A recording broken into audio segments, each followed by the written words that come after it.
سبحان اللہ وبحمدہ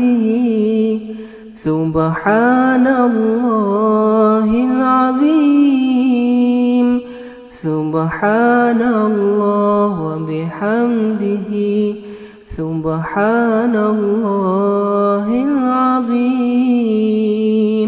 نحمدہ ونصلی علی رسولہ الکریم اما بعد فاعوذ باللہ من الشیطان الرجیم بسم اللہ الرحمن الرحیم۔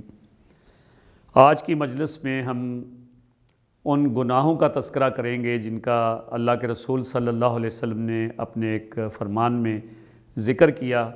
کہ یہ بڑے گناہ ہیں، یہ گناہ کبیرہ ہیں جو اللہ کی ناراضگی کا باعث بنتے ہیں۔ یہ حدیث ابو ہریرہ رضی اللہ تعالیٰ عنہ سے مروی ہے۔ وہ کہتے ہیں کہ نبی صلی اللہ علیہ وسلم نے ارشاد فرمایا، اجتنبوا السبع الموبقات، کہ 7 ہلاک کرنے والی چیزوں سے بچو، 7 گناہوں سے بچو۔ قالوا یا رسول اللہ صلی اللہ علیہ وسلم وما ہن، اے اللہ کے رسول صلی اللہ علیہ وسلم وہ 7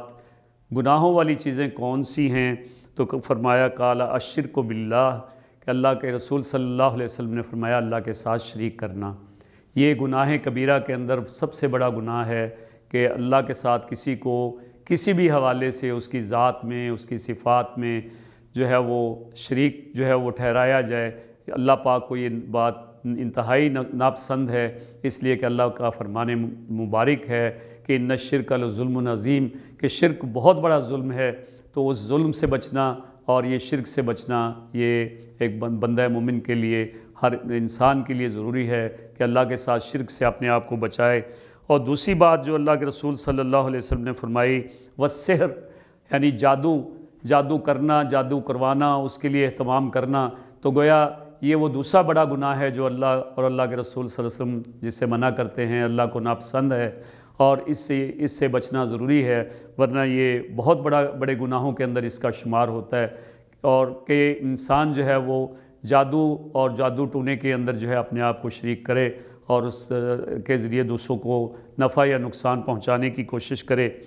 اور تیسرا اللہ کے رسول صلی اللہ علیہ وسلم نے جو بڑا گناہ بتایا وہ یہ وقتل النفس التی حرم اللہ الا بالحق، اور کسی نفس کو ناحق قتل کرنا جو ہے یہ بھی کبیرہ گناہوں کے اندر شمار ہوتا ہے، اور اس سے ہر صورت میں بچنا، اس لیے کہ جس نے ایک جان کو قتل کیا گویا اس نے پوری نسل انسانی کو قتل کیا، اور جس نے ایک جان کو بچایا اس نے گویا پوری نسل انسانی کو بچایا۔ یہ اللہ کا حکم ہے، اس لیے کسی بھی نفس کو قتل کرنے اور اس کے لیے کوئی اقدام کرنے سے انسان کو ہر صورت میں بچنا چاہیے، بلکہ دوسروں کی جانیں بچانے کے لیے اپنی کوشش کرنی چاہیے۔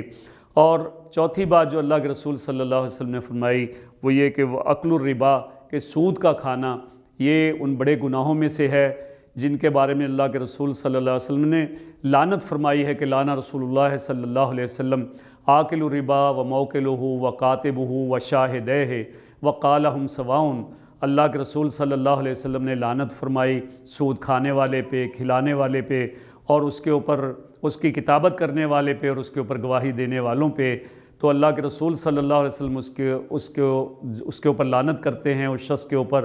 جو کہ سود کے ان معاملات کے اندر ملوث ہو۔ اور اس کے علاوہ کوئی 32 سے زیادہ احادیث، کم و بیش 32 احادیث کے اندر اللہ کے رسول صلی اللہ علیہ وسلم نے سود کی شناوت کو جو ہے وہ بیان کیا ہے۔ قرآن پاک کی 7 آیات میں اس کی خرابی کو جو ہے وہ بیان کیا گیا ہے اور اس کے حرمت کو واضح کیا گیا ہے۔ تو گویا یہ گناہوں میں بڑا گناہ ہے۔ اور چوتھی چیز جو ہے وہ اکل مال الیتیم، مالی یتیم کا کھانا، اس سے اللہ کے رسول صلی اللہ علیہ وسلم نے فرمایا کہ یہ بھی بڑے گناہوں میں شمار ہوتا ہے۔ قرآن پاک کی متعدد آیات، سورہ نساء و دیگر اس بات کے اوپر گواہ ہیں کہ اللہ کے ہاں یہ نہایت ناپسندیدہ عمل ہے کہ مالی یتیم کو ناحق طور پہ کھایا جائے اور استعمال کیا جائے۔ یہ ان کا حق ہے یتیموں کا، اور ان کو ان کے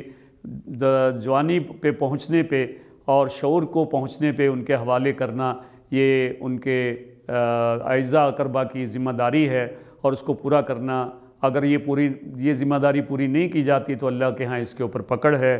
اور اگلی بات جو اللہ کے رسول صلی اللہ علیہ وسلم نے فرمائی وَتَوَلِّي يَوْمَ الزَّحْفِ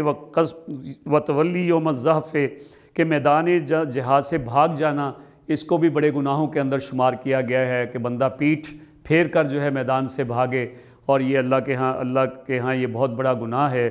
اور چھٹی بات، ساتویں بات یہ کہ مومن اور بھولی بھالی عورتوں کے اوپر تہمت لگانا اور ان کو بدکاری کی تہمت ان کے اوپر لگانا، یہ بھی اللہ کے رسول صلی اللہ علیہ وسلم نے بڑے گناہوں میں، گناہ کبیرہ میں اس کے اندر شمار کیا ہے۔ اور ان باتوں کو جو اس حدیث کے اندر ارشاد فرمائی گئی ہیں، اگر ان کا جائزہ لیا جائے تو ان میں حقوق اللہ بھی شامل ہیں اور حقوق العباد بھی شامل ہیں، جن کا پورا کرنا بندہ مومن کے لیے ضروری ہے۔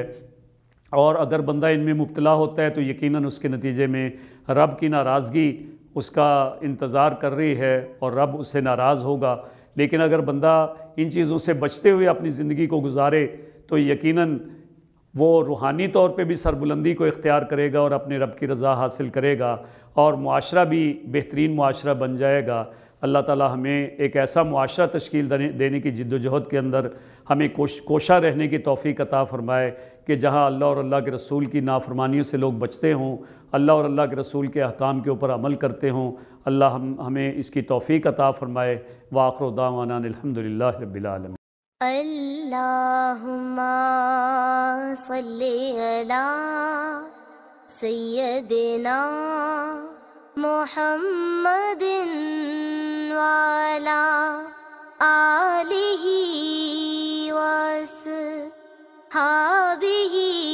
وسلم۔ اللہم صلی علی سیدنا محمد وعلی آلہ وصحبہ وسلم۔